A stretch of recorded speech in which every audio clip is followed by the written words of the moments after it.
the personification of destiny. Well, I have decided to cut myself free from their threat and go live my own life. And we'll see how that goes. So I will be choosing a life I control, full of mortal uncertainty. And my set is called Insatiable, Emotive, Yet Emaciated Journey.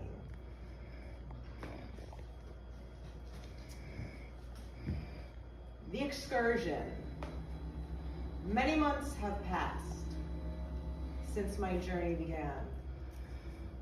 Stepping off the rocks and landing when, feeling my wooden-soled sandals dusting the dirt, transforming over time to leather boots.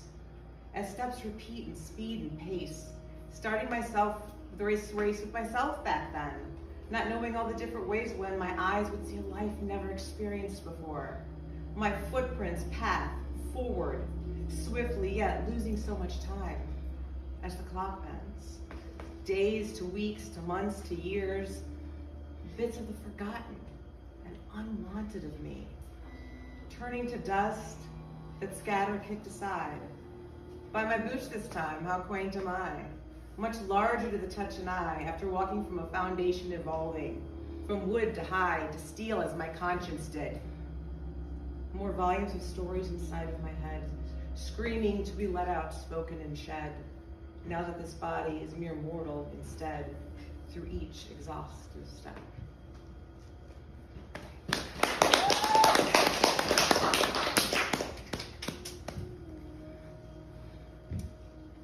Aged parchment leaves. You drafted a rough version of our lives. Years of yellow curled pages read, bright words of lost crowns of leaves, sad days and missed opportunities. My fingers get paper cuts on edges, unfolding the next act of our play. Did you memorize your lines this time? Or do words whisper from your gut, lest the breathless hunger for those stories of real, intentional existing?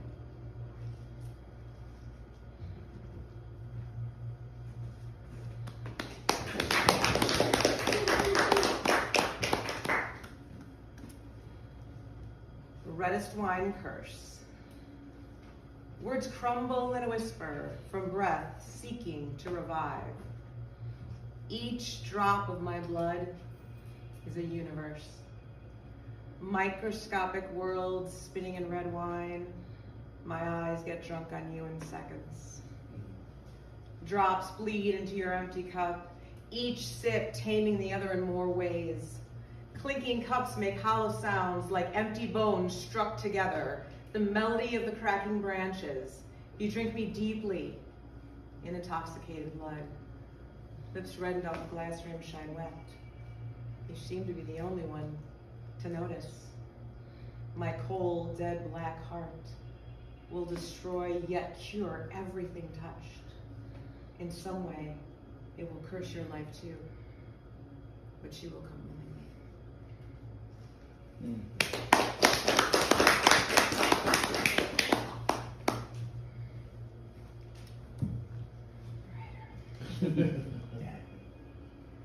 Most cautious words. My hands cannot form clay. Do not spin the thread of life, unable to mold the universe into infinite moments of you. Instead, my lips move to create. Cease my thoughts and speak. Life to you through words, my language architecture. Seeking levels within us that we have not yet reached. For an abundance of caution reminds me that my mind sculpts worlds of us through lips barely moving.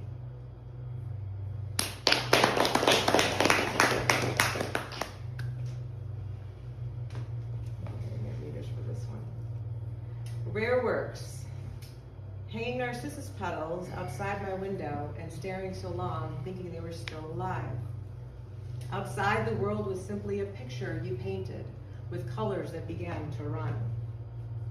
My eyes fixated on the images, how longing to see this picture as truth, but it never will be. forced to face that none of this was ever as beautiful. The brush strokes were uneven, the petals hanging on strings dance, and me, your puppet as well. Pushing aside the painting, the thread, the facade, focusing on the world as it is. Rougher, brighter, scarier, my eyes squinting.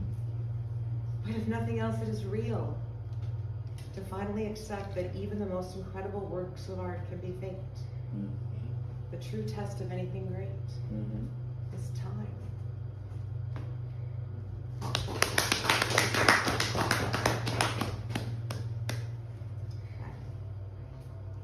Sun-stained tomb. The reality of doing this thing, whatever words we choose to call it today. Let me start over, sorry. Sun-stained tomb.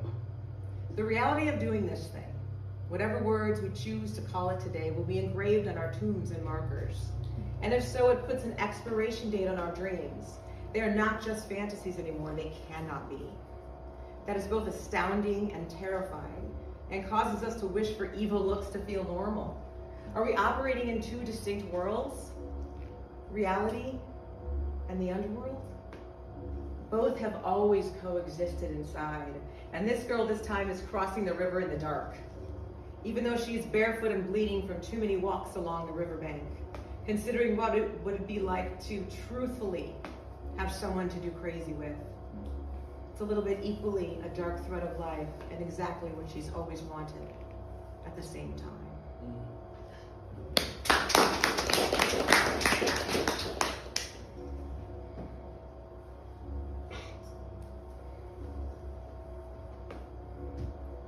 Dead bouquets. Flowers spilled from my lips, hyacinths and lilies and roses that cut me and made me bleed. They poured out as broken words that should have been spoken, but were not. You never brought me flowers, not once. You simply piled dead petals and leaves in my path for me to navigate around. On the other side of your river Styx, there was never happiness, nor love, nor life. So do not speak in words, speak in colors. The pinks of lilies, the purples of hyacinths, and the deep, deep red of the roses that bleed from my lips. The release of what cannot be spoken, not to you, not now. But someday my lips will smile, and brilliant blooms will form and catch in my hands. A life with you, without thorns, with words and love, with the promise of someday being gifted a single flower to cherish and hold from blossom to death.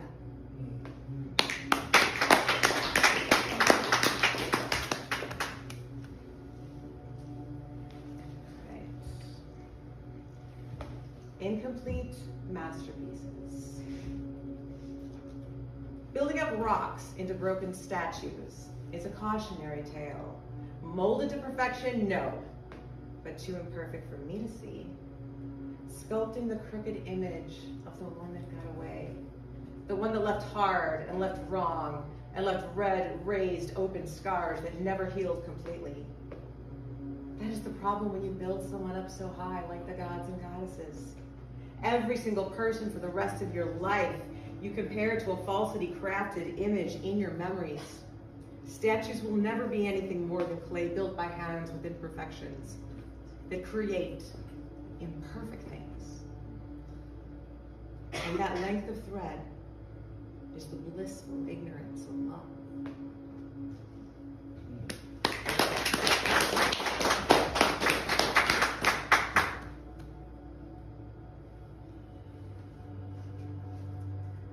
Athena sends the owl. Tossed to turn, tumbling as done, had a dream last night sent from the fates, remembering owls and a friend who passed. For a moment, I thought it was you. Not letting tears flow, there was a sense of peace. The wingspan of the largest owl backdrops my view. Now seeing, it is not you, any version of you. It is the death of who we used to be, The thread of me worn, it seems, living mortal. The end of me being the one used or abused. The owl wraps me in her wings, comforts my loss, then flies away, letting me be born as she releases me. Perhaps tonight, dreams again, with fresh visions of near escaping the fates, the wisdom of perfectly crafted masterpieces, and a single forgotten owl feather.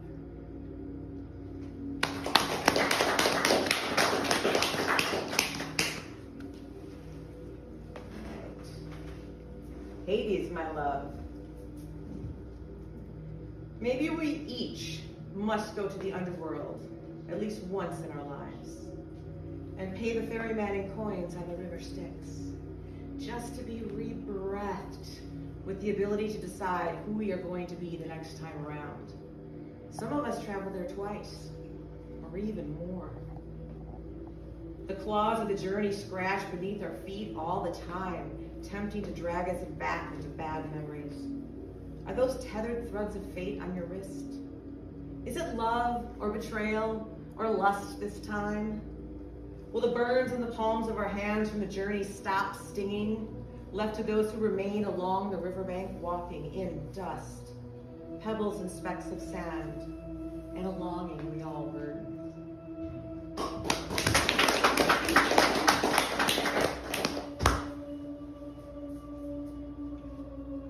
This one's a favorite.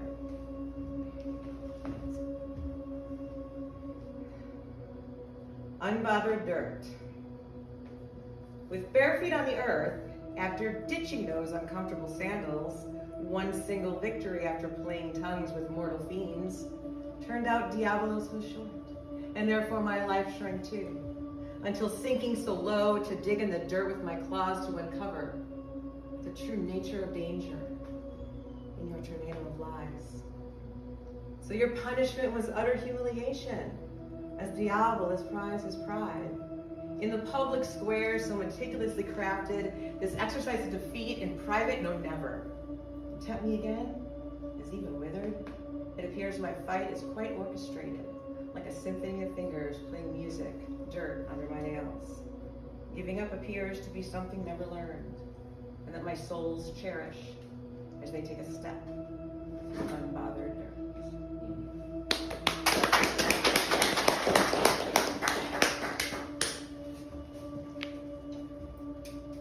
Black parasol. Nightmares, or possibly fortuitous dreams, each late sunset, have me just slow-paced strolling down an old river walk.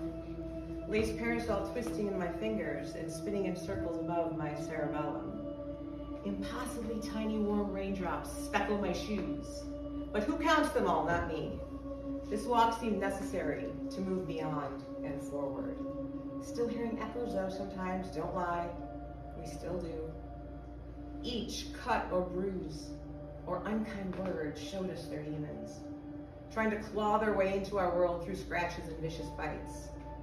Every sunrise to sundown stay too long still haunts us. The exaggerated play we had to act out to secure back our hearts was dramatic but worthy. We once wanted to crush those dry, broken hearts in our bare hands because they held too much ache. But now in the warmth of this downpour, the water's on my face and cleansing me, washing away the stench of you and the poison that always drips from your lips. For once in my life, this flood is not tears, just raindrops escaping through my spinning black parasol.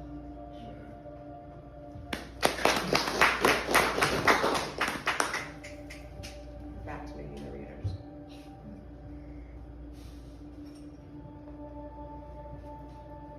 That one was actually a 2-page one. Okay, seamstress.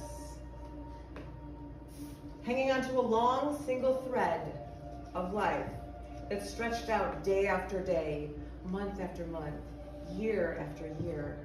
It wrapped tightly around my fingertips, and over time it dug in deeply. But never letting go of that thread, that someday you would come back to me. Never letting go, until one day my hand slipped free, and it fluttered away. but she would never leave me completely. The deep scars on my fingertips where the thread made me bleed would remain. We were never meant to be tied, to be bound together by that thread, to be woven close together. The logical part of me knows that now, and has known for years that we had to unthread, that we had to part, that we had to unravel and set me free.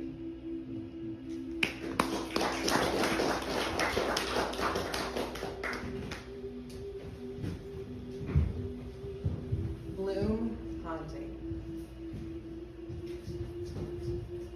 You smell of old death and some withered destiny, both of which have chased me cold haunting for years. Coming from a long family thread of hidden bad and crazy, my shoes click the cobblestones and hypnotize strangers. Me with some warm breath in my lungs, and you now cold, with nothing but tiny remnants of yellowish bones. Someday my heels will wear thin on the rough rocks below, but until then my witchery will fool all the strangers around. Till then, my bags will drag heavy with memories of you, withering away warm legacy breath that cannot bloom.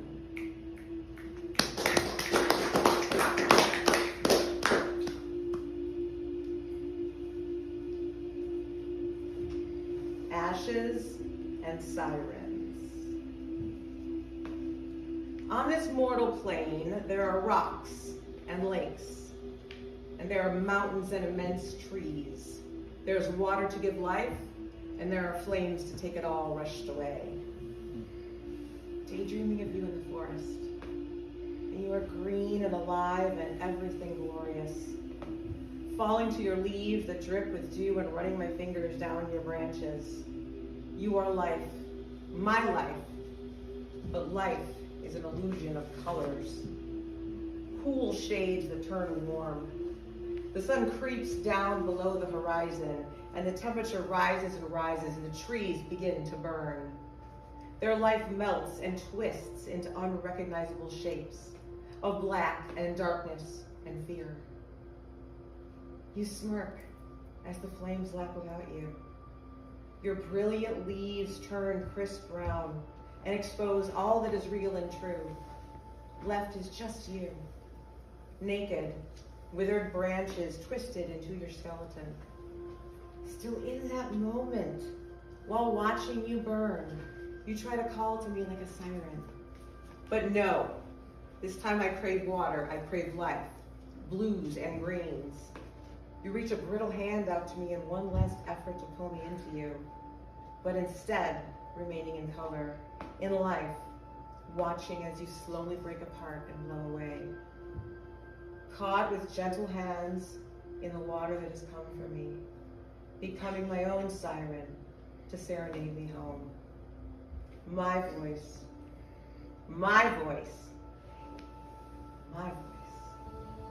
Echoes in the forest, tumbles the rocks, puts out the flames, and saves me.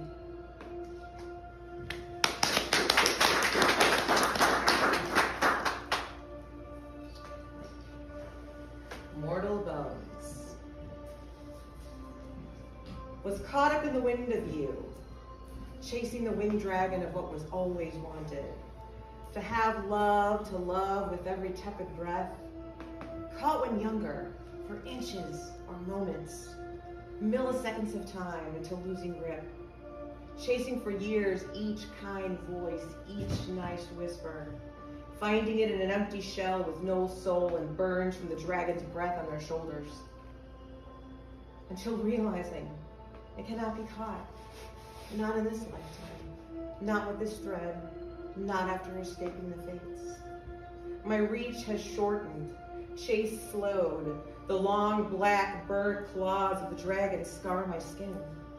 Stinging, the flames now lap up to my face, engulfing me, burning the shell of me that now shows to contain a crushing skeleton, starved to death.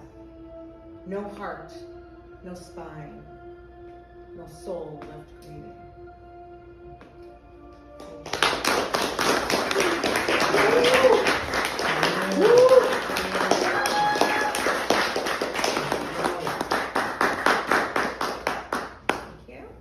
now I would like to introduce Faith Wright.